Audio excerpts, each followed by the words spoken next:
Assalamualaikum warahmatullahi wabarakatuh. Perkenalkan, nama saya Muhammad Ridho Latif, NPM 20 0401 0051. Di sini saya akan menjelaskan sedikit tentang model Islamic Studies di Timur Tengah dan Barat. Pengertian studi Islam. Kata studi Islam secara etimologi merupakan gabungan dari dua kata, yaitu study dan Islam. Menurut Lester Crow dan Alice Crow, mengatakan studi adalah kegiatan yang secara sengaja diusahakan untuk memperoleh keterangan, mencapai pemahaman yang lebih baik dan meningkatkan suatu keterampilan. Sedangkan Islam berasal dari bahasa Arab, yaitu dari kata salima, yang mempunyai arti selamat, sentosa, dan damai. Dan dari kata salima selanjutnya diubah menjadi bentuk aslama yang mempunyai arti berserah diri, patuh, dan taat kepada Allah. Ada juga yang berpendapat studi adalah mempelajari sesuatu untuk memahami, mencari tentang sesuatu dalam hubungan sebab akibat. Kata Islam dari segi kebahasaan mengandung arti patuh, tunduk, taat, dan berserah diri kepada Allah. Studi Islam adalah usaha sadar untuk mengetahui dan memahami serta membahas secara mendalam seluk-beluk atau hal-hal yang berkaitan dengan agama Islam, baik ajaran, sejarah, ataupun praktek-praktek pelaksanaannya secara nyata dalam kehidupan sehari-hari sepanjang sejarahnya. Tujuan studi Islam.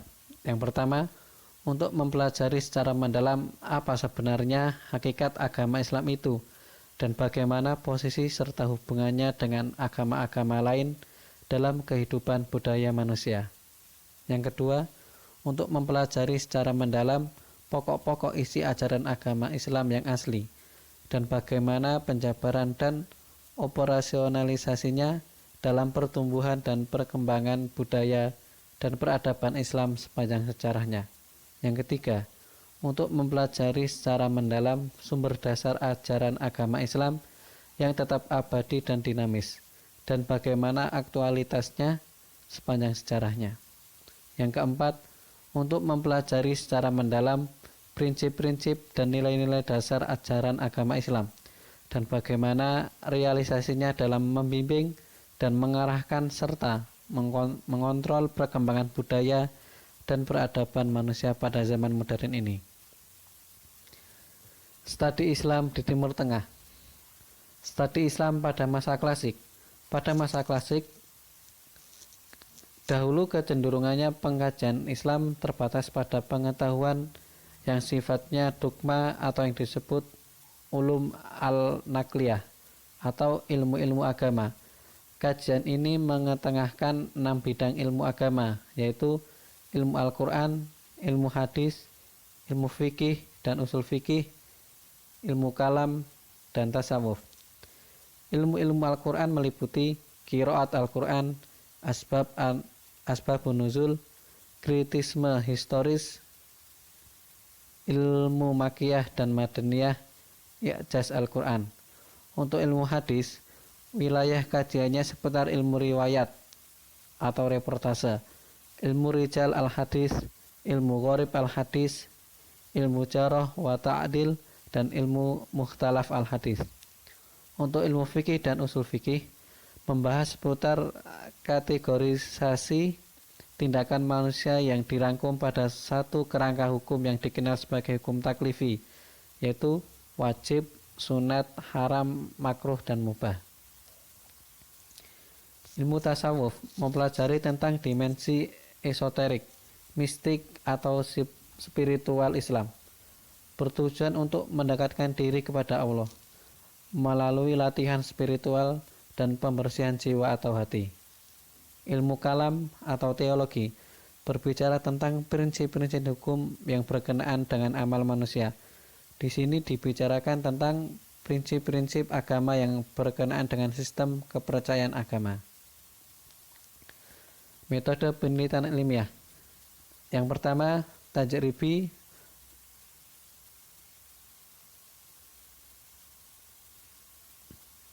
Metode ini dikenal dengan metode eksperimen.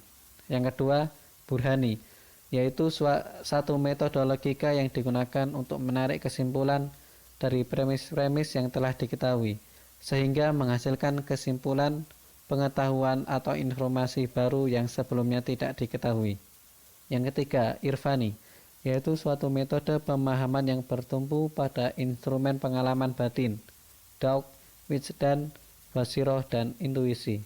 Yang keempat, bayani, ada sebagai metodologi berarti pemisahan dan penjelasan, dan al-bayan sebagai pandangan dunia yang berarti keterpisahan yang jelas.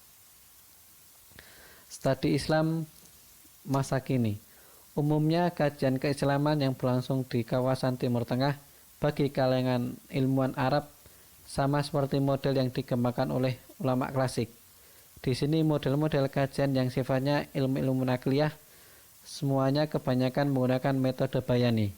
Meskipun kebanyakan kajian Islam yang dikembangkan di Timur Tengah menggunakan metode bayani, namun ada juga sebagian intelektual muslim di sana yang menggunakan metode burhani. Mereka inilah yang mencoba membuka jalan baru untuk memahami Islam dari sudut pandang yang berbeda. Studi Islam di Barat. Kajian tentang keislaman di Barat sudah ada sejak abad ke-19, yaitu ketika para sarjana Barat mulai tertarik mempelajari dunia Timur, khususnya dunia Islam. Memang pada mulanya, kajian Islam di Barat dipelopori oleh para ahli ketimuran atau orientalis. Bahkan kalau ditarik lebih jauh lagi ke belakang, sejarah perjumpaan Barat Islam dimulai sejak abad ke-13, ketika sebuah universitas di Prancis beroperasi gencar mempelajari karya-karya ilmuwan Islam seperti karya para filosof Ibnu Sina, Al-Farabi, Ibnu Rushd, dan ilmuwan muslim lainnya. Sehingga mereka membentuk sebuah kelompok studi yang disebut sebagai Averroisme. Tentu saja kajian keislaman pada waktu itu berbeda dengan kajian keislaman Barat pada masa modern.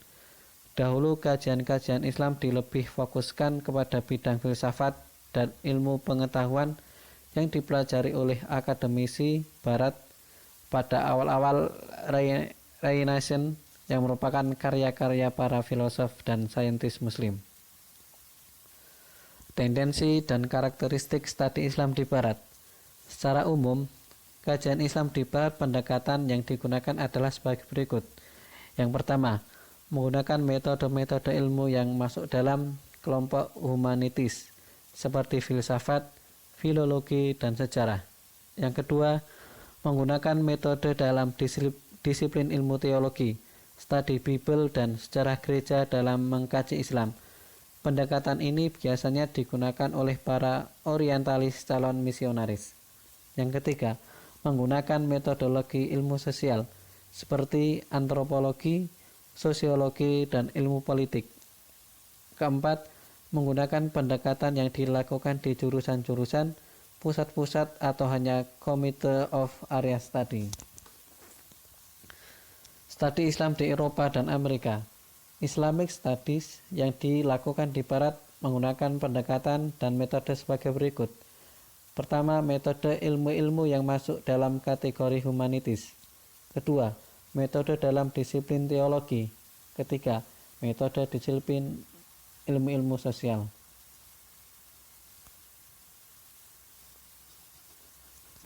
Amerika. Studi Islam pada umumnya memang menekankan pada studi sejarah Islam, bahasa-bahasa Islam selain bahasa Arab, sastra, dan ilmu-ilmu sosial berada di pusat tadi di London. Di London, studi Islam digabungkan dalam School of Oriental and African Studies, fakultas mengenai studi ketimuran dan Afrika, yang memiliki berbagai jurusan bahasa dan kebudayaan Asia dan Afrika. Salah satu program studi di dalamnya adalah program MA tentang masyarakat dan budaya Islam yang dapat dilanjutkan ke jenjang doktor. Di Kanada, studi Islam bertujuan pertama, kajian budaya dan peradaban Islam dan zaman Nabi Muhammad hingga masa kontemporer. Kedua, memahami ajaran Islam dan masyarakat Muslim di seluruh dunia. Ketiga, mempelajari beberapa bahasa Muslim. Kesimpulan. Yang pertama, studi Islam di wilayah manapun berada selalu membuka diri terhadap pengembangan metode yang diterapkan. Kedua, tidak ada yang lebih unggul dalam kajian keislaman, apakah ia bermula dari wilayah timur ataupun barat. Yang ketiga, kajian tentang keislaman di barat sudah ada sejak abad ke-19, yaitu ketika para sarjana barat mulai tertarik mempelajari dunia timur, khususnya dunia Islam. Yang keempat, secara umum, kajian Islam di barat pendekatan yang digunakan adalah sebagai berikut. Pertama, menggunakan metode-metode ilmu yang masuk dalam kelompok humanitis. Kedua, menggunakan metode dalam disiplin ilmu teologi, studi Bible dan sejarah gereja dalam mengkaji Islam. Menggunakan metodologi ilmu sosial. Terakhir, menggunakan pendekatan yang dilakukan di jurusan-jurusan, pusat-pusat atau hanya Committee of Area Studies. Demikian, semoga bermanfaat. Akhirul kalam, wassalamualaikum warahmatullahi wabarakatuh.